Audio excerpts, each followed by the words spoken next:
This new episode of Forget Me Not is being presented by the Keck School of Medicine, University of Southern California. Immediately following the episode, it's a healthy conversation with Stephanie Johnson-Monroe, diversity of equity and inclusion and access with Us Against Alzheimer's. Today's topic, the reason why African Americans and communities of color should take part in clinical trials.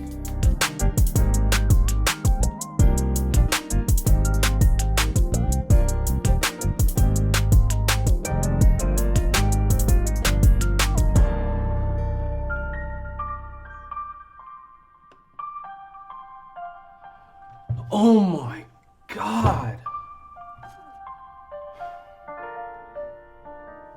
$400 for a mailbox, bro. I can't believe you hit the neighbor's mailbox. And Stanley's mailbox. You already know Stanley be tripping, don't you?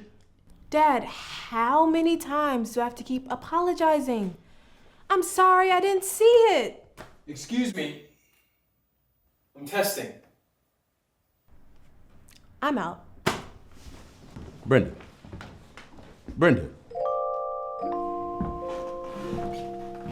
What you testing? Man, it is the third time I've taken this test. Look, just calm down. Take your time. Relax. You got this. I mean, come on, man. You Theo Jr.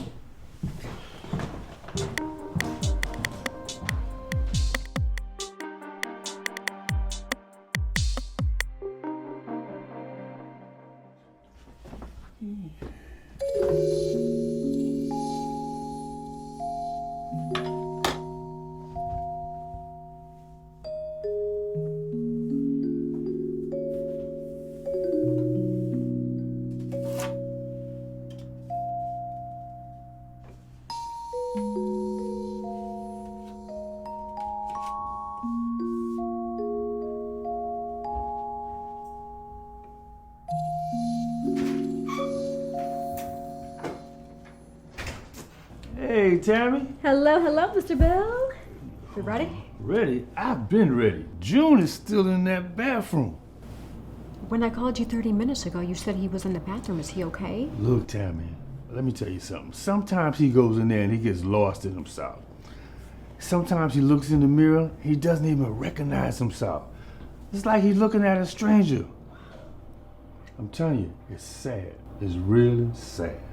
Does he still have all those sticky notes to help him remember? That's the only thing that helps him remember, them sticky notes. But look, you said you had some good news for me. What's this clinicaltrial.gov you've been talking about? So it's a list of clinical trials for different diseases all over the world. What's that got to do for me? I'll show you right now. So here, you type in the disease, which is Alzheimer's. Okay. You type in the state. All right. Actually, no, sorry, here. You type in disease, Alzheimer's, type in the country, Yeah. state, and voila. Voila. Oh, look what it says here. They're looking for patients with risk factors for Alzheimer's. Does it say where? Yes, over at our local medical center. We have one nearby here. We do. Yeah. So here, when we click on this tab for more information, it takes us to the contact person. It looks like it's Sarah Bowman. And so from here, it shows us the contact person's information as well as the information for the clinical trial. Well, this is some good information, Tammy. I'm glad you stopped by with this. Let me tell you, this is what I'm going to do. After bingo, I'll drop Juno at Nate's house. And then I'll come back here and meet you, and you can fill me in or whatever you find out. Yep, sounds Okay? good. Well, have fun. Yeah, we're going to win some money tonight, let me tell you. Ready to go play bingo? Man, what took you so long? You know I've been waiting for you. Here I am, baby. Signed, sealed, delivered. I'm yours. You a hot mess. Girl, you have no idea how hot I am. June, what's wrong with you? What? This Nate's friend, Tammy. Oh, yeah. Okay, look, you ain't gonna say nothing to her, are you? Okay. Come on, Mr. Bingo, we gonna be late.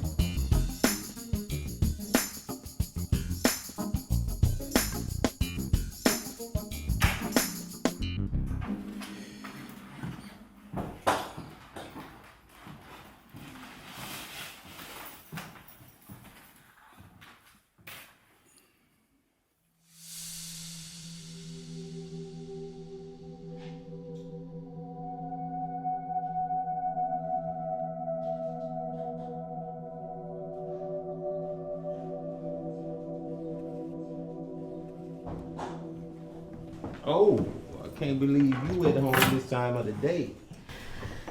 I had to get out of the office and just come home, but I see you're doing bills. Yeah, and I don't think the mailbox can hold anymore. But anyway, you ready for date night? It is Tuesday, isn't it? Oh, baby, I'm sorry. Here we go. Please forgive me, okay? Please forgive me. So what is it this time, Renee? Being around my dad has really got me thinking, Theo. About? His brother and sister both had Alzheimer's. How you find this out? My aunt said that their brother was senile. Senile? Yeah. And that Aunt Paula, she forgot everybody before she died. I'm sorry to hear that, baby. That's why it is important. I mean, a lot of people confuse Alzheimer's with senile, so that's why they need to be diagnosed and you know, get some research about this stuff. So, your father and brother had it, his sister had it, and your father has it. Right, Theo. That's why I want to go and see what I can find out and what this means to me. I get it, baby. I get it. Okay, Mr. Bill is dropping off Daddy just for a couple of days and, you know. Dates? Yeah, I'm getting something done with the house, okay? But I'm gonna get back to work. So, how long will your father be here? I need to get back to work, sweetheart. But come on, I need to go see a lady about Alzheimer's, and then I will be back right after work. Renee? Yes? I know you got a lot going on, but you need to involve me with decisions you make that involves me. I understand, sweetie, but I promise I will make it up to you. Okay? You still didn't tell me how long your father gonna be here. I love you, baby. Have a good night.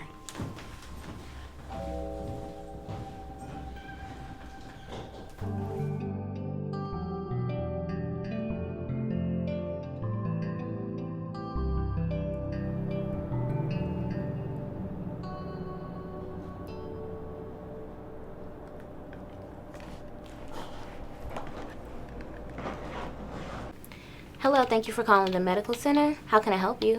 Hi, my name is Tammy. I'm calling regarding a recent clinical trial that you hosted pertaining to Alzheimer's. Okay, well, the purpose of this study is to identify and measure the amount of protein called amyloid in the brain.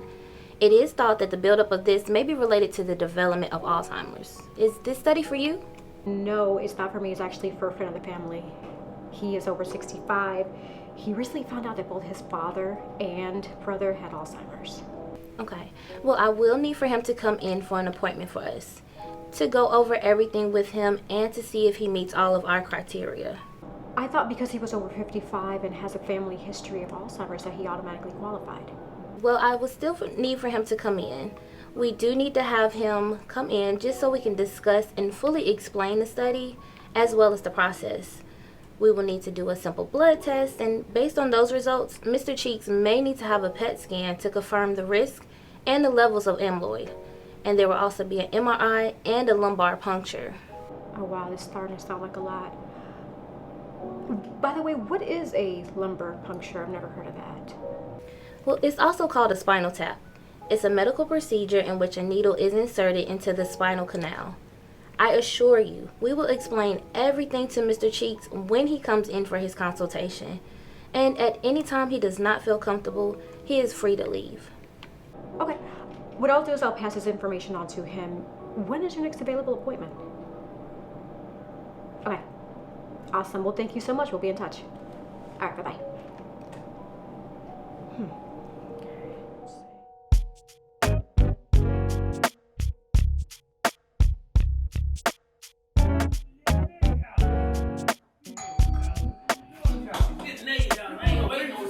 Nay, you here? Nay, where you at, Nay? Hey, Grandpa. Is your dad at home? How you doing, Mr. Hey, Bill? Grandpa. Hey, what Mr. up? Bill. Hey. Dad stepped out for a minute, but he'll be back. We got Grandpa. Good, look. You gonna be all right. You gonna be here with your grandkids. Nay be home soon. I got somewhere to go. See you later. Bye, y'all. Who is this? It's me, TJ. I told you about putting Grandpa! hands Grandpa! on no soldier. Okay, we got chips for you Yeah, back. look at some chips.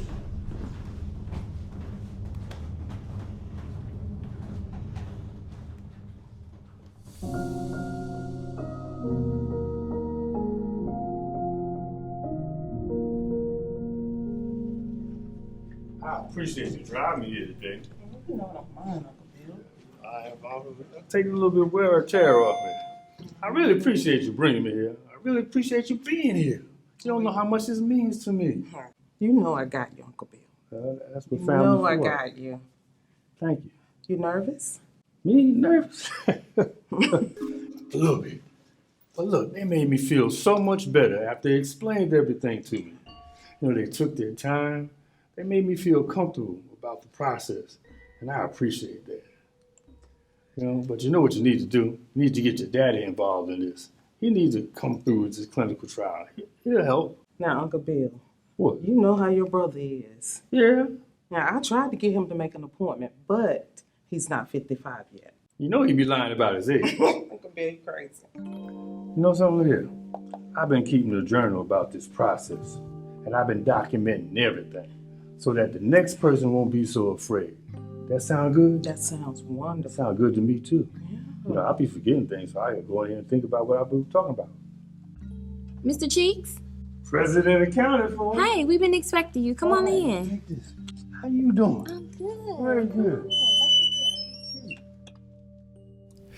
Never thought I would find myself, in a million years, in my late 60s volunteering for something like this.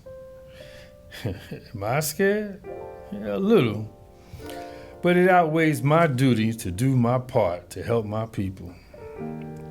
The only way our people are ever going to have a chance at beating this disease called Alzheimer's is for us first to understand the research behind the fighting of this disease, and then not only take part, but educate our family and our community. I know the history with medicine and our people have not been the best, but we can't be stuck between those two thieves, yesterday and tomorrow. What happened with Tuskegee was back in 1932, and it changed the way clinical trials are done today. They're much safer and with criteria that must be met. But if we spend too much time thinking about tomorrow and the future, wondering if we will get it or not, we do nothing today. So today, yes, today, I decide to go through with this process. Lord knows, seeing my friend June go through this Alzheimer's makes me lose sleep. But I will rest better knowing that I did my part to make sure we find a cure for Alzheimer's for our people.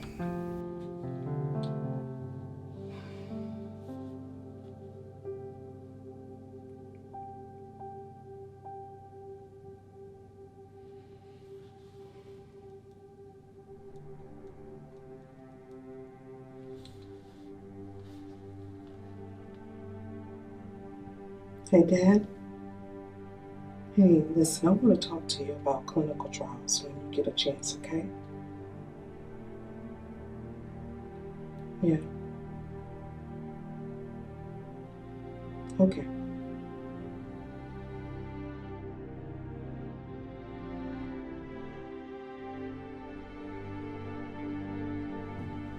Hey, I'm ready to go home. Look, as soon as Renee get here, we're gonna take you home, okay? Dad, I passed my test. I got my permit. Oh wow, congratulations. I guess you can drive without hitting the mailboxes now, right? sir. Hey, I'm ready to go home. I'm gonna go get my camera so I can take a picture. All right. She is already asking for the car. Hey, you know there's gonna be another bill and the insurance is gonna go up. I know, but that's your baby girl. You're right. Hey, I'm ready to go home. Renee, he's been asking to go home all day. Let's get him home. I'm ready to go home. Okay, Daddy. Let me get you home, okay?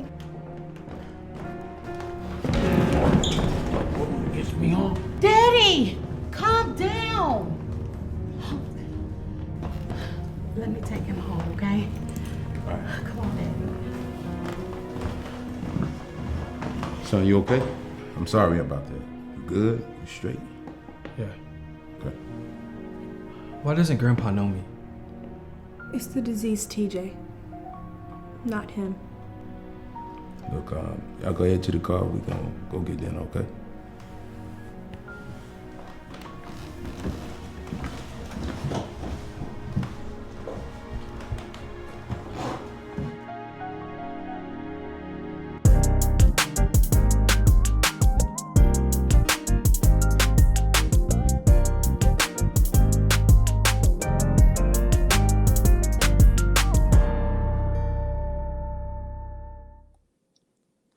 And welcome to another edition of Healthy Conversations. I'm Garrett Davis. We hope you enjoyed this episode of Forget Me Not. And of course, now I'd like to bring up a good friend, I'll call her my sister, Stephanie Johnson-Monroe, Diversity, Equity, and Inclusion Access with Us Against Alzheimer's. And today we're going to be talking about, in our Healthy Conversation, the importance of African Americans taking part in clinical trials. Stephanie, what's up? Hey, Garrett, good to see you. Good. Before we get into the conversation, I always like to let the audience know exactly who I'm talking to. So let's talk about you for a minute. So where are you from? I'm from Baltimore, Maryland, home of the Orioles. Yes. And so how did you get involved on this journey with seniors and Alzheimer's and clinical trials? Where did that journey start? Gosh, it started about in 2010. And I just happened to attend an event where I heard Sandra Day O'Connor speaking about her husband who had Alzheimer's disease. And she was very transparent about the journey, what she'd been through. And I was recalling having had just ended my career working on Capitol Hill of 25 years in the health space, that really we weren't talking about Alzheimer's disease. We weren't talking about things that were impacting people as they aged. We certainly weren't talking about the impact on people who were caring for them, their family members. And it was all sort of new. And so I began looking at the statistics and the data that was out there, and very quickly began to realize, wow, there are some great disparities, some great differences between Blacks and other people with these kinds of conditions. And the more I dug, the more I learned about this was something that we needed to talk about, that there was a lot of fear and misinformation and disinformation, and frankly, just a general lack of awareness, lack of willingness to talk about what was happening to people who a lot of times in the Black church we said weren't of their right mind. Beginning to, distinguish between, gosh, what is sort of normal aging and what are conditions that we should be looking at that might be preventable. And so that began my journey. And then as luck or fate would have it, 3 years into that, my father was diagnosed with Alzheimer's disease. So I then began to go down that journey myself and experience upfront and personal what it was like, which I think really informed and helped me to really be able to connect with people who were experiencing this. I recall that when we first took my dad to the doctor, and with all of my knowledge about the disease, at that moment, I was just my dad's little girl, and he was just my big dad. And I was in denial. And it was like I had two personalities. One part was saying, this is going on with your father, you better really accept it. And the other part was saying, no, this is just normal. This is normal. This isn't real. Right. And experiencing that, because no one wants to think about, your father, who is your strength and who has been there through thick and thin. And, my dad was a strong guy, and he was the guy that on Thanksgiving Day would reach into the oven, blue-collar worker, no mitts on, and just pull that turkey right out of the oven. I mean, that was my dad. And so the idea that he's not going to be able to do regular activities of daily living, like I couldn't fathom it. So that's how I got into it. Yeah. So let's talk about, before we get into the subject, one last thing about you is Capitol Hill. So how was it working on Capitol Hill in that particular space, and how did that come about? Well, my major in college was government and politics. Okay. And interestingly, though, I thought I was going to do other things. Like I was always involved in student government and class president and all of that stuff through high school. And I wanted to play my guitar and play my violin and do other things. That's what Wait. You play guitar?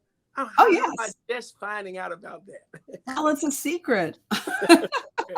Yeah, I've been a worship leader and I've just, that was sort of my artistic passion. And I felt like I just sort of happened into this, when I started taking these government politics classes, it was just like, maybe that's something I should really consider. Right. That I was sort of naturally inclined to do. And then, maybe I should actually go to law school. That might be something fun. So I didn't realize that I was being directed in a certain place. It was interesting because just Saturday evening, actually, I celebrated with my high school. And I won't tell you what year of our reunion it was, but it was a reunion. And they gave me an award for the person who did exactly what everyone thought that they would do. It was like, well, thank for you for knowing, because I didn't know that was what I was going to do. But that's how I began. And working in Washington and using my law degree to help write laws and to, take people's challenges and turn those into productive opportunities for the government to really help people and make a difference was how I used my law degree. And so it was all really fortuitous and planned. Isn't it amazing, regardless of what we started off doing and what we end up doing, somehow, along the way, God had a plan for us, whether we knew it or not. And when we get in this Alzheimer's space, it's a space that I'm in, not necessarily from just being an advocate, but, like you, I have a mother who's dealing with Alzheimer's now. And so that has caused me to look at life totally different in terms of if I was to, start, reflecting on what I could have done prior to, what could I have done? There's really nothing that we can do to stop what's going to happen. But I think we can learn some life lessons along the way to kind of help another generation.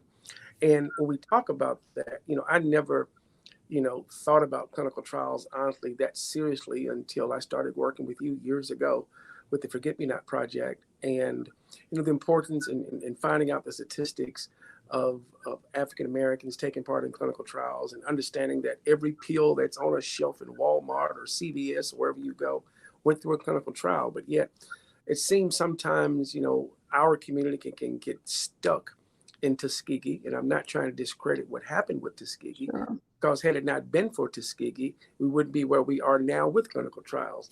But, the fight to bring people past that or our people past that so that we can take part, it's a daily struggle.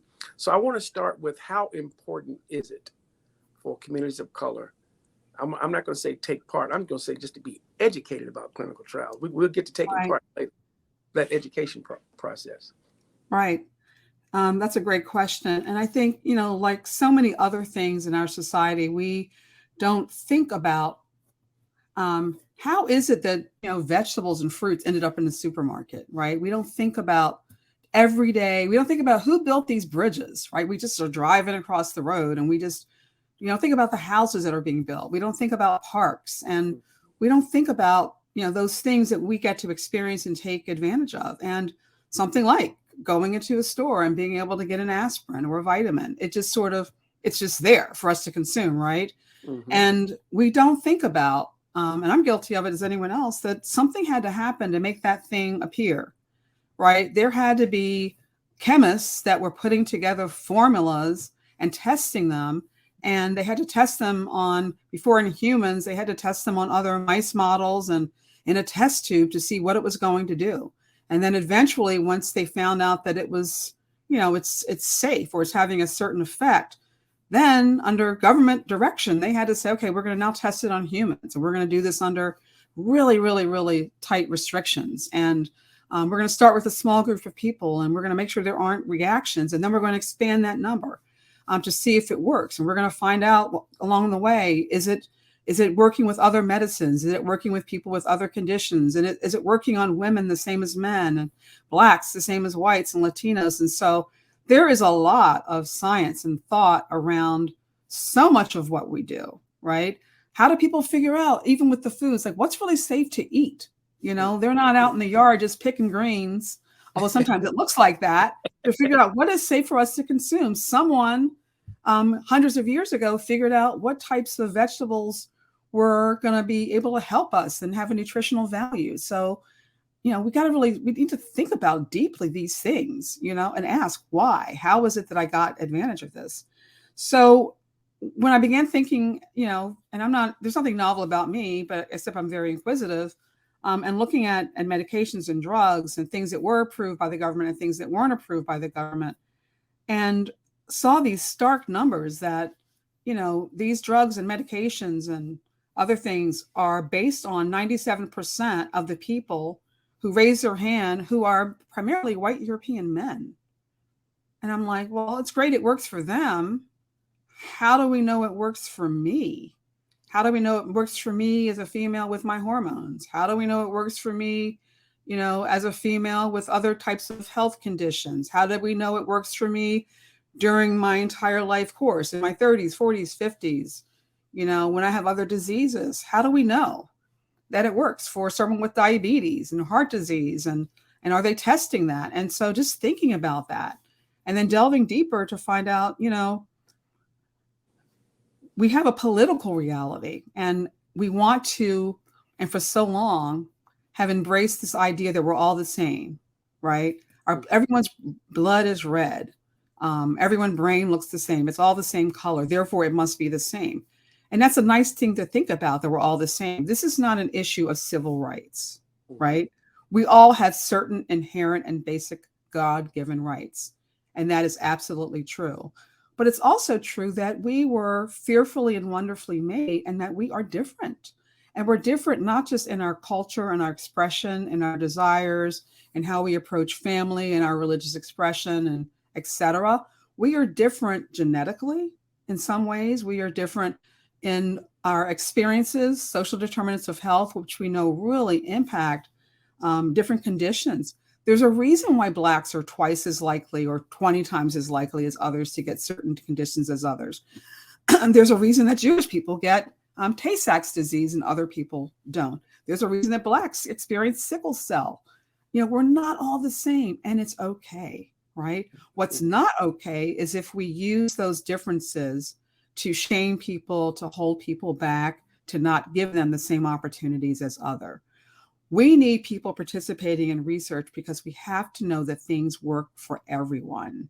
And that we also have to know if things work better for certain people than for other people. And the only way we're going to know that is we include as many people as we can from different backgrounds, races, ethnicities, genetic profiles, family history, as we do, as is needed for us to really understand through clinical research what's going to work for certain populations. So let's break down the term clinical trials, because I want to assume everyone does not know exactly all that we know. So let's just break it down. So when we say clinical trial, that doesn't necessarily mean every trial that you take, you're putting something into your body. So let's just break down different types of clinical trials.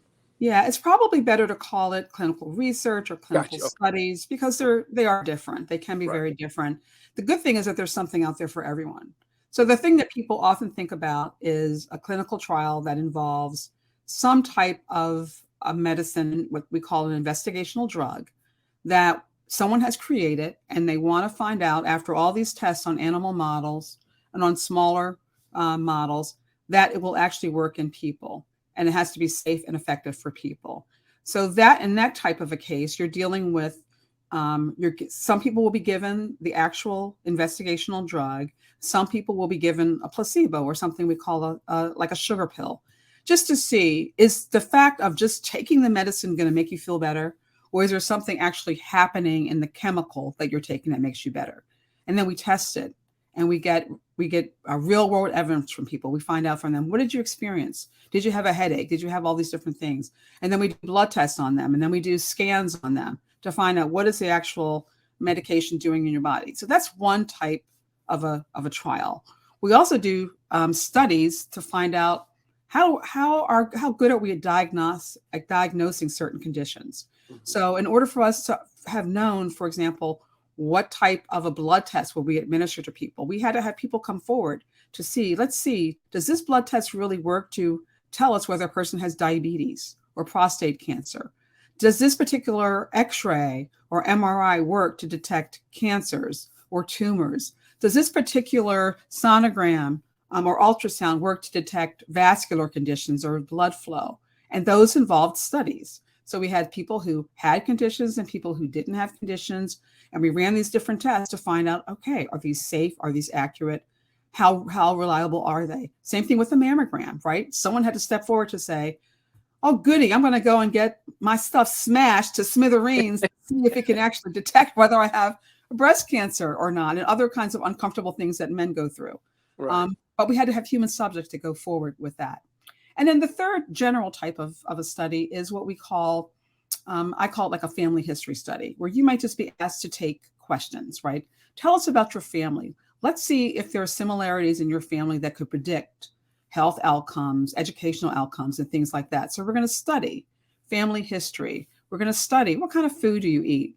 Where do you live? What's your zip code? And we're going to look at through questions, experiential questions about what you've actually experienced to see, can we predict based on where a person lives or based on what kind of culture or what kind of food they eat, what these outcomes are going to be. So some are just studies like that. Some are minimally invasive, and some are actually the invasive studies where we talk about pharmacological interventions. And regardless of what type that you choose to take part in, at any point you don't feel comfortable, want to stop, you can stop. You are in control of the process. You're in, once it's explained to you thoroughly and you make a decision, okay, I want to go through with this. At any point that you feel like you can't, you are allowed to stop. It's not a situation where that you're locked up in a room and can't get out. You are in control. So you're listening to Healthy Conversations. I'm Garrett Davis, and my guest today is Stephanie Johnson-Monroe. And Stephanie, so sometimes I say I'm too close to a subject. Like my sister asked me a simple question, and because I'm in the Alzheimer's world, she'll come and ask me. She's Garrett, we're taking care of our mother. So how do I find out about a clinical trial if I wasn't to ask you? And I couldn't answer that question. A lot of times, when it comes to, I think from my perspective, we can be so engulfed with taking care. One, we forget to take care of ourselves. And two, where do we go look to find out where we can help if we're willing to do that? So what should I have told my sister? Well, I would tell your sister that, first of all, it would be wonderful if the doctors that are taking care of us, and some do this, tell us what's available. So, for example, if I'm being treated at Johns Hopkins Hospital for something, my doctor sees what symptoms I have, and she said, gosh, you might be really suitable for this clinical trial because they're looking at a drug that looks very promising and it could really help you in this particular condition that you're having. Would you be interested? And then she'll give me all the information. She's sort of recommending me for this. She holds my hand through it. That's the ideal, where someone recognizes your need and informs you about a study of something that's very promising. Because, I often say, the first person who will be cured of a disease like Alzheimer's will be cured in a clinical trial, because that's where the cures are being developed. So how wonderful to get involved in something like that up front. The other thing that can happen, of course, you could be proactively asking your doctor, are they aware of trials that are happening in the area? Because some trials, they're all over the country and they might not be run right where you are. Sometimes people, depending on their condition, are willing to travel to get access to those trials.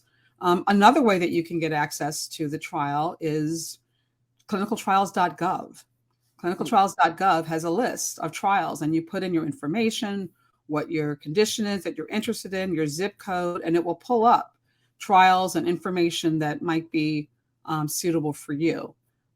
It's written at a little bit of a high level, and so you might still have to go to your doctor to really understand what it's saying, but at least we'll let you know. It's sort of like opening the front door so that you could know that, hey, there's something that's happening in my community that might be available to me. Let's talk about the doctor visit. One of the hardest things I had ever had to do was to sit in a doctor's office with my mother. Now, my sister's the primary caregiver, so it's much easier for her. But for me, I want to talk about how if we take our loved ones to the doctor who we may think they're experiencing some Alzheimer's dementia-related symptoms, we have to understand that regardless of what the doctor asks our mom or dad, they're going to probably say, I'm okay. And sometimes it can be difficult trying to talk about your loved one right there in front of them. So what advice would you give on how to handle that doctor visit if someone finds, themselves in that position? Well, again, I'm hoping that the doctor or the nurse who you might be seeing or the nurse practitioner understands how to have those conversations. And it's really a skill because sometimes, depending on how they're doing, there is a temptation to talk to the other person in the room. And so what I do when people have tried to direct conversations away from my father, even if I know he can't really understand, is I'll look at him and I'll ask him questions, just to keep him engaged in what's happening. Early on, he did do that. He was like, I'm fine. How's your memory? I'm fine. Because you know what? Basically, you don't remember what you forgot. So, exactly. But it keeps them engaged so they don't feel like people are talking about them behind them back right in front of them. And so I think that's what you have to do. You have to make sure that your loved one is treated with respect, is given that eye contact, is given reassurance, that, ask the doctor questions. If you don't understand the language that he's speaking, which a lot of times is not really a layman's language, break it down. Ask him to really break it down for you. Go into the doctor's office with notes ahead of time about what questions you have, because a lot of times in the heat of that moment and you're hearing something, you're listening and it's hard to remember what you heard at that time. And we do have to take charge. We have to be the advocate for our loved ones as much as we are the advocate for ourselves. And then we may have to follow up with a call. I mean, they are there to serve us, and we have to ask for what we want. And if we don't understand, we can't just be shaking our head as if we do, and then we leave and forget. I mean, I just had another experience. I mean, I just was on some medication, and I was taking it for 3 or 4 days, and then I really looked at the bottle carefully, and I was like, oh, I stopped when I read take this one time, and I saw the word day, so I was like, oh, take this once daily, but it actually said 1 time, 2 times a day. So I'm like, and I'm not a dumb person, but right. Reiterating those questions, I should have asked the doctor more specifically, like, say again how often I'm supposed to take this thing, because I think I heard, but maybe I really didn't hear. Right. I think it's really important. Sometimes we use the analogy, if we were to take our children to find out what's going on with them in school, we're listening to the teacher. The teacher's explaining what's going on with our son or daughter, but we know our son or daughter better than the teacher does, so we can kind of balance what's being taken. I think sometimes if we find ourselves in that situation with mom or dad or a loved one with Alzheimer's, it's almost like going back. Not that we look at them as a child, but the understanding of what's taking place has to be as sensitive as dealing with a child. And so I think we need to make sure that, Stephanie said, taking notes. It's one thing, you go into a doctor's office and you think you know everything.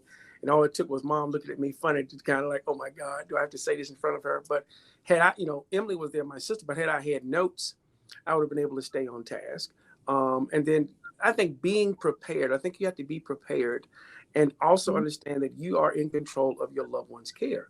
And if the doctor says something that you do not understand or don't agree with, you do have options. And so let's just say, the doctor, tells you something that you don't agree with or you don't understand. What are our options, Steph? It's hard. You have to ask. You just have to ask. And some people like Google, some people don't like Google, but Google's a good tool that we have now to at least get some level of understanding. I'll tell you though, I think one of the most difficult things when you go into the doctor's office with the loved one, like a parent, and the doctor's asking questions of the loved one that you disagree with. And so you want to honor what your parent just said. But I try to ask questions. I say, oh, mom, remember that time when you did blah, blah, blah, blah, blah.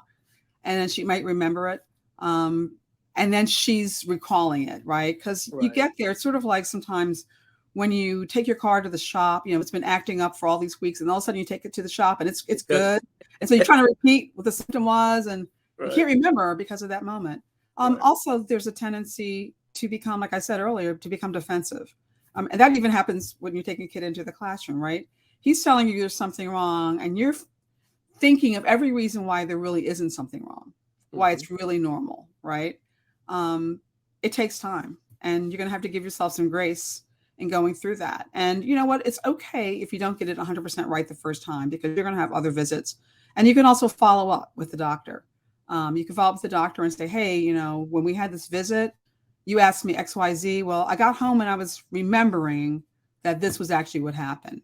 So many doctors' offices now have portals where you can write notes back and forth. Take advantage of that ability to communicate. You don't have to come into the office to communicate with the doctor if you remember something or something else happens. You know we respect their time, but they can only treat us as much as they are given the information for it. So we've got to really take charge of that. Right. And so our closing comments, closing segment, let's talk about the safety of clinical trials. We've talked about clinical trials, but let's make sure that our viewers that are watching us understand that clinical trials are a whole lot safer now than they ever have been. You want to talk about that? Yeah. Well, one of the things that happens in clinical trials, first of all, they are very careful of who gets into a trial. So they will rule out people, which sometimes it's a good thing, and sometimes it's not a good thing, because sometimes they rule out conditions that are so normal, right? Like diabetes, like certain conditions, but they're doing that so that they can make sure that, you are as clean, as healthy as a person possible for this particular medication, because there might be interactions. And then they want you to be reporting anything that is adverse, anything that you feel that's a little bit off, called adverse reactions. And so you will be given a point of contact to be able to call immediately to say, hey, today I had a really bad headache, or I'm experiencing bad dry mouth. I've never experienced that before. So they'll be calling you to check on your safety. You need to call them and tell them if you're experiencing anything that's different, even something that's you might view as insignificant. They want to take note of that. And so they will pull the plug on you sometimes if they feel like there's something they're concerned about. They may have you come in for additional screenings to make sure. But they are, we have learned so much about making sure that people and human subjects are really safe. Some would say even to a fault, even to the point where we exclude a lot of people from trials because our safety is really, really number one. Wow. Stephanie, thank you for being a part of today's healthy conversation. We know the holidays are coming up. And one of the things I like to say during the holiday time is, that's when we come from all parts of the country. We sit and we see mom and dad and our loved ones. And I always like to challenge, family members, before you get back in your car or your plane and go home, have a conversation with your family. Say, did you notice anything different about mom or dad? Have that conversation, because that's where it starts. You have to be able to talk about things that you see. Would you agree? Absolutely. I agree. One of the things that we've started doing is just really using that family time, both as I wouldn't say it's a test, but as an opportunity to collect memories. So we do a lot of, share with us what happened. What was your family tradition, which allows people who may be beginning to have cognitive changes, in which our research now shows that different people experience cognitive changes differently. We just had an article that was released recently that said that African Americans begin to have cognitive changes in their midlife. So 30s and 40s, which is a great opportunity. But let's begin to tell those family stories, while we're around the table, so that young people understand our history and what's going on. It also gives us a chance to identify gaps and to learn more about our families. What are these different things that our family has experienced? Trials, tribulations, wonderful things that we can celebrate. Alzheimer's, unfortunately, takes this impact and robs us of those memories. And so it's not too early to begin to really collect those so that we can realize how blessed we are to have our family around us, especially during holiday times. Stephanie, thank you so much for being a part of today's conversation. You have a happy holiday. Thank you. You too. All right. This has been another edition of Healthy Conversation. Join us next week. We'll be talking with Dr. Crystal Glover. In the meantime, make sure you follow up on all our episodes on G Davis TV. You can download the app on any mobile device, and we're streaming on Roku, Amazon Fire, and Apple TV. Have a great day. This has been another new episode of Forget Me Not, being presented by the Keck School of Medicine. We'll see you again next Sunday with another new episode of Forget Me Not.